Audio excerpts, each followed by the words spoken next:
Hello everyone, I'm Dr. Eric Van Sluten with Holladay Chiropractic. Welcome to our Posture Perfect workshop. This is a crucial topic that affects our lives in so many ways. And I want to introduce, by just referring to the poster behind me, I want to introduce this workshop by talking about the benefits of healthy posture. So you can see the two different examples and the drastic differences between these two people right here. But certainly when we have poor posture, it results in a lot of spinal symptoms. So certainly it's obvious that we may have back, shoulder, and neck pain. The shoulders often roll forward or maybe translated forward in an awkward manner. We likely will see, because of forward head posture, some dimension of headaches over time. And the research shows that when the forward head posture is greater than 20 millimeters, the incidence of symptoms becomes much higher. High loss, which is a very kind of a tangible, kind of unexpected consequence of posture for a lot of folks. We see it in practice all the time. People talk about how they've lost their natural height if they have a severely rounded upper back or if their head juts forward.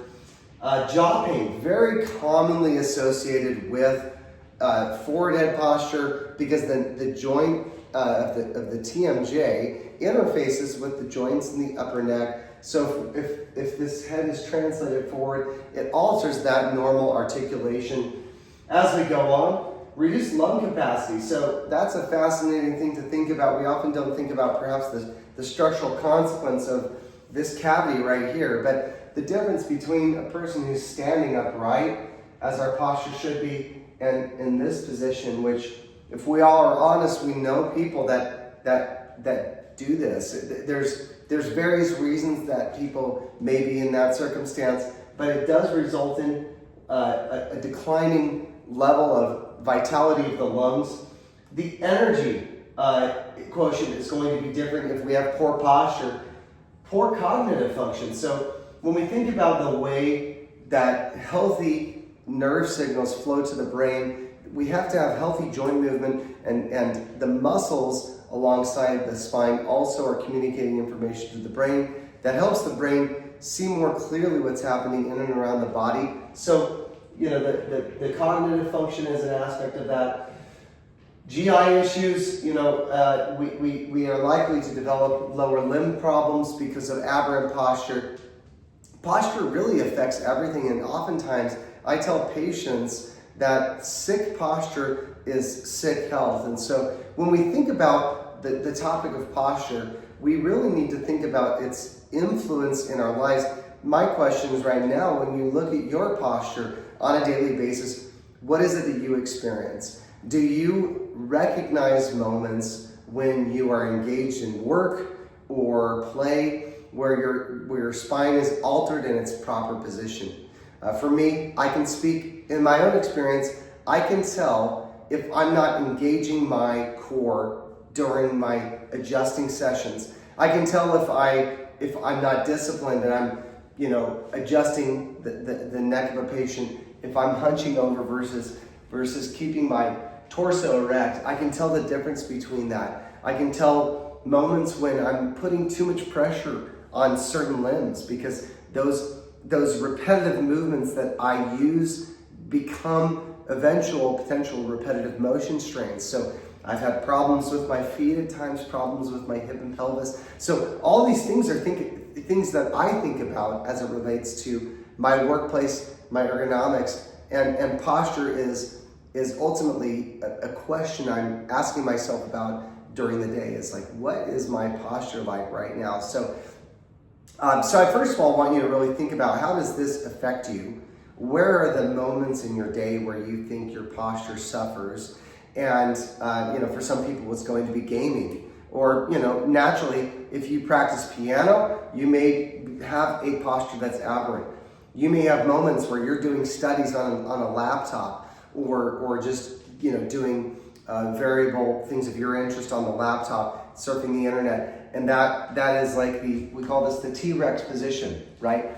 So those are all different dynamics. I want you to just kind of think through, where you have a possible breakdown of your posture, and just begin to assess it. And certainly if you're a patient of our practice, that's a great opportunity to say, Dr. Eric, I need help with this, or talk to one of our team members and say, this is the circumstance I find myself in, what can I do about that?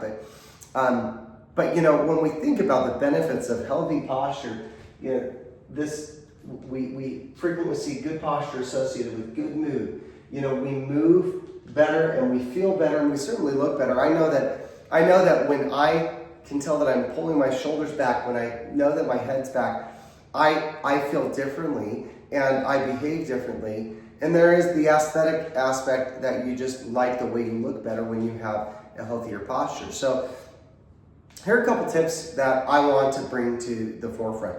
First of all, forward head posture. Again, I said sick posture is sick health. One of the reasons for this is that the forward head posture that we often see exercised with the neck, whether we're talking about use on your cell phone, whether we're talking about reading books, whether we're talking about knitting, that is one of the most destructive things we can do to the spine. I will often tell a patient, one of the most important things I do, on the contrary, as a chiropractor, is restore the natural curvature of your neck.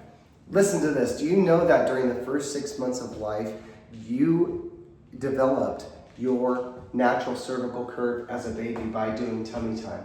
If you think about tummy time, the baby does what? They hold their head up. They arc that neck back, and they're building strength in those muscles. They're moving it dynamically. A lot of our therapeutic modalities, even when we think about some of the movements we do in yoga, those are based on primitive movements we do as babies that actually develop that healthy cervical curve. So full stop. If you have a dimension of forward head posture, if you haven't investigated that, that is something to investigate. Change your monitors at work or change your habits with your cell phone. If you use texting for long periods of time with your head down, then change it and start using a voice text to keep your head up while you text. You could get an app that regulates it tells you when you are at a certain angle on the screen. I've heard recently of posture devices where you have stickers that are actually calculating, that the phone uses to calculate at different places, and then it's giving you feedback through the phone when you alter that normal position of the head. But we know through our research that every inch of forward head posture adds 10 pounds to the base of the spine.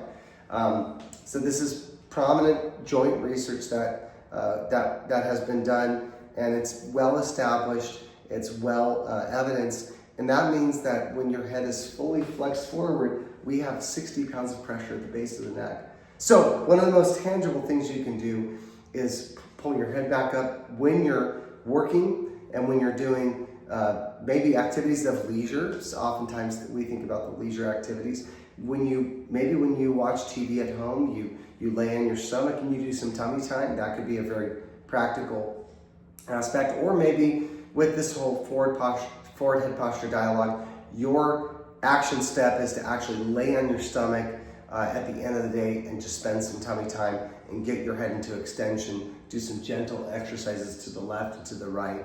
Another exercise I really like is doing the plank. So when I'm doing the plank, I tuck my neck in like this. You can also do this dynamically when you're on the job or in the midst of your work by tucking the neck this way, pulling the neck back, tucking the chin, pushing on that chin. That's good. It gets a really great stretch in the back of your neck and the suboccipital muscles. So forward head posture, listen, developing a healthy neck curve is seriously important, and it's one of the most important things we do as chiropractors. So again, sick posture is sick health. Now, one of the things I've been getting into a lot with my patients is the thoracic spine. If you have not checked out Spinal Hygiene 102, we did that workshop a couple weeks ago, and that workshop talks a lot about the posterior chain and increasing exercises that open the chest cavity. So I'm not going to repeat them here, but what I will say is that pull movements, external rotation, doing the wall angel, right? And when we're pinching those shoulder blades together, acting like we've got a pencil between our shoulder blades. When we're doing different movements that open that scapula and shoulder blade interface, that all increases our mobility of that thoracic spine and its capacity to open up.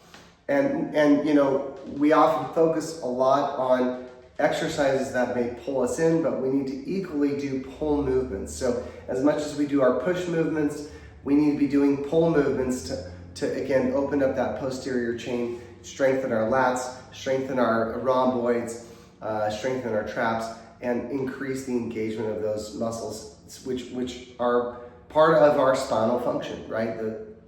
I highly respect the world of PT. I'm not a PT, but I refer to PTs often. They refer to us. And one of the most important things we can do is say, listen, the bone, the muscle, the tendons, they all interplay with each other. And we ultimately don't care how we help a person regain their dynamic function. It's oftentimes we're using multiple modes of focus to get a patient back to their health. But when I'm adjusting a patient specifically, when I'm correcting the subluxation in their spine, the misalignment that's produced nerve interference and is reducing their quantity of health and vitality, then I want them to be exercising their body in a way that is corrective, right? That it would be ill-advised of a doctor to not be speaking life into their patients to do that. So that is huge for us as we're bringing patients through recovery,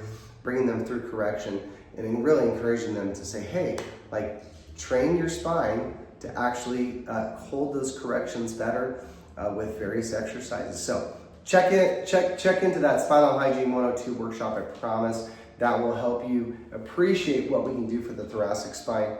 Now, I will say that there is a huge place for exercises and muscle strengthening. There's also equally a place for what we call traction. That traction protocol that we will recommend is a fulcruming of the lower neck, it could be the upper back or mid back, with devices that actually create a literal fulcrum and actually pivot that area so that it's opening, in some cases opening the upper back or the upper part of our chest, or the mid back, the lower thoracic spine, as I mentioned, that lower neck.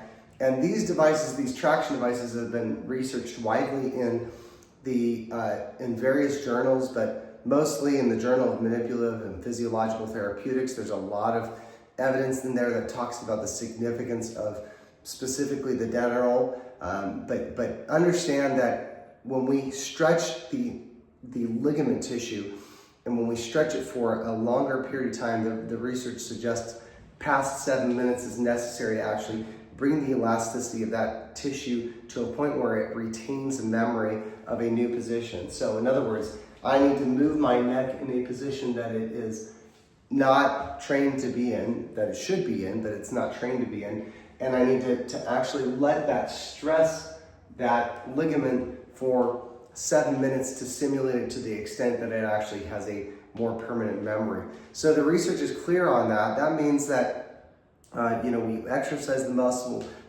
you get adjusted to increase mobility, life, health, and function of the nerve system, and then we do these fulcruming activities. And those patients that do those see greater results. They see faster results and much longer lasting results. And so it's all really a part of the puzzle. But to get back to this dialogue, so the neck and the upper back, very, very significant. What about your lower back? Well, your lower back is such a part of our stability. Oftentimes that's the area where people seek out chiropractic is because they've had a breakdown in their low back function. What we see with a lot of patients is that they have tight hamstrings, their pelvis is flexed forward, they've developed deconditioned legs, and so strengthening your hamstrings and Strengthening the glutes are very significant in opening up that posture so that that person's not developing what we call that eye hunch posture. So all these things are part of the game. And what my action step for you is, I talked earlier about assessing the areas of your day or your ergonomics where you break down your posture.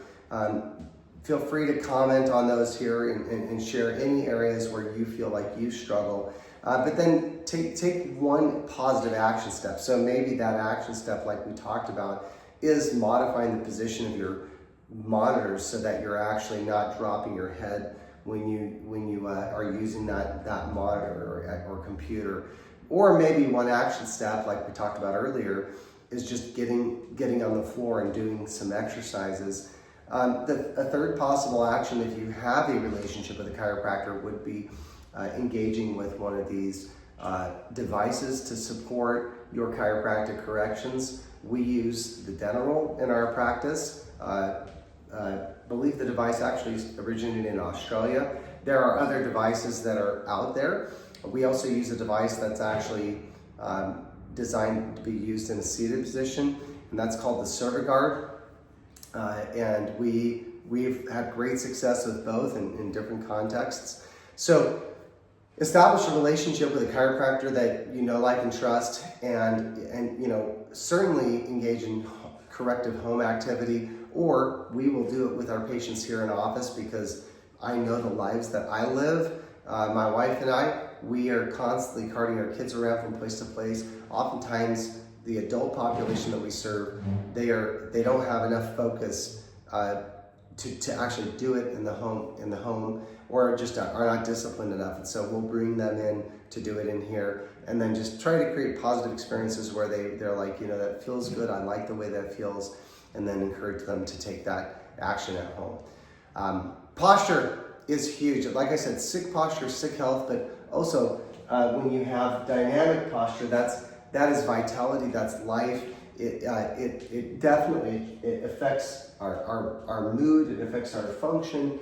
When I know that I'm on fire because I've exercised in the morning and I'm thinking through how I'm positioning my body during the day, I truly am understanding posture's relationship and its central relationship to my spine and my health overall. So I do want you to have a takeaway from tonight's workshop. Thanks for engaging with us. We look forward to seeing you at our next workshop. Again, I'm Dr. Eric with Holladay Chiropractic, and have a great one. Thank you.